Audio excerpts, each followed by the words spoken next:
Karibu mtazamaji wa Gift Online TV katika kusubscribe, kushare, kulike pamoja na kucomment. Lakini wewe ambaye tayari ni kwamba shukrani sana.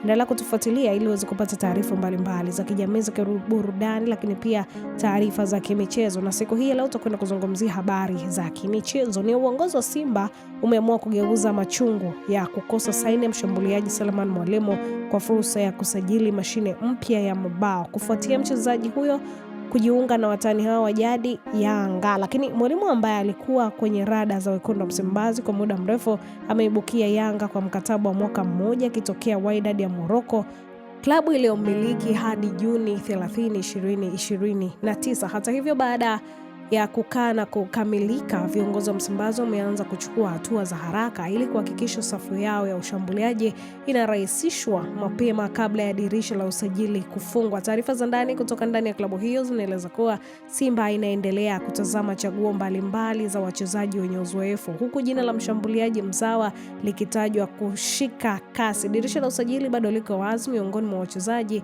wazawa tunaowashughulikia mchakato wao ni Mgunda, lakini mashabiki watarajie surprise kubwa zaidi kabla ya usajili kufungwa, akieleza chanzo hicho cha ndani ya klabu ya Simba. Mgunda si jina geni kwenye masikio ya wapenzi wa soka nchini.